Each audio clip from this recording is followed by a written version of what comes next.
Preserving Diamond, Warding Agate, and Misty Pearl. This is how I set up the cards for solo mode. Since the muses don't use the voltage, I just put whoever I'm fighting right there in the middle. My muse deck for my next fighter. My support deck. These two at the bottom are my breath control areas. Those are their breath control areas. These are the cards I'm going to play since I'm in solo mode. There's no point in, keeping them in my hand. If I use it, I just go like this, let myself know that I used it, and slide it right back down. And then, yeah. And if they have any bonded effects or anything, just set them right there in those areas. The first of the muses. Will you be able to defeat your first opponent without calling on the power of the supporting draw? Card overview. Muse's cards serve as your opponent in a solo game. You will find the following information on Muse cards. Card name, the initiative. The Muse will not act until you have taken this many turns. Base stats. The Muse starting attack and defense attributes. Flavor text, a line of dialogue that has no impact on the game. Effects. Text enclosed in silver boxes describes the Muse's actions. Some Muse's cards also have abilities that are described in a black box at the bottom of the card. Resolve these abilities as follows. Preemptive. Resolve this ability at the beginning of the match. Passive. This ability remains active for the duration of the match. Solo game rules. As in a two-player match, you and your Muse opponent will alternate taking turns. You can see turn overview on page 7. We already went through that. You will go first unless otherwise stated on the Muse's card. Muses will skip their turns until you have taken a number of turns equal to their initiative. Muse rules. Muses do not use the Equincan card. Muses will not attack until you have taken a number of turns equal to their initiative. The Muse Janine, for example, will start taking turns after you have finished your third turn. On their turn, a Muse will perform all of the actions described on their card in order from top to bottom. Once they have performed all of their actions, the Muse ends their turn. For example, every turn Veronica will use her in armor, Hicibus Flare, and Igneous Cosmos in that order.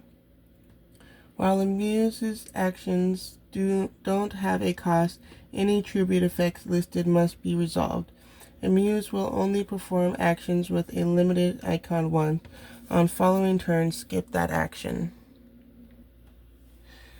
Some Muses perform the same action multiple times in a row. Although the action is only described once, be sure to resolve that action however many times it is shown. Resolve a Muse's response effect every time your action triggers it unless something is preventing the Muse from doing so. Each time you defeat a Muse, reset your attack, defense, and voltage to 0, your life to 15, and reform your hand with the 7 cards you initially chose. Occasionally, you may encounter Muses with a golden background. These Muses legends are known far and wide and thus are particularly powerful. Player rules. Some sword cards have alternate effects during a solo game as described below. Crushing Claymore, limited time, physical attack, secondary. Choose one of the Muse's actions. The Muse will not perform that action on their next turn. Warding Agate, response, limited to physical and magical. On their next turn, the Muse will not perform any attacks with the same name as the attack you responded to. Misty Pearl. Responds to physical magical. If the attack is the Muse's final attack this turn, negate the attack. While battling a Muse, you may pay 2 costs to perform a supporting draw. You cannot perform a supporting draw if the support pile is out of cards. Supporting draw. When you perform a supporting draw, reveal the top 3 cards of the support pile. Choose one of these and place it next to your breath control cards as a support card. Place the other 2 cards face down in your play area and turn them sideways to indicate that you paid 2 costs. At the end of the turn, remove these 2 cards from the game. Treat support cards the same as any other sword card, but with the additional properties listed below. Support cards have a cost of 0. You must still pay the required cost to reuse Dancing Dagger. You may not use a support card if your voltage is less than its original cost. You may only use a support card during the match in which it was drawn. Remove it from the game at the end of the match, whether or not you used it. If a support card has a limited icon, remove it from the game at the end of the turn on which it is used. Otherwise, place any support cards you used next to your breath control cards at the end of the turn. You may use them again on later turns. Familiar cards with bonded effects and cards affected by seal remain in the play area until the end of the match, despite having a limited icon. The credits: the original version, game design and flavor text by Pawn Stepper Stop, producer and graphic designer Yoshi Dominion Game, translation Samuel Allen, Paper Crane Translations, illustration is Kazumiya Sierra Ruchi. I'm going to pronounce all these wrong, so I'll just let you have it. And then, yeah, I'll give you a minute.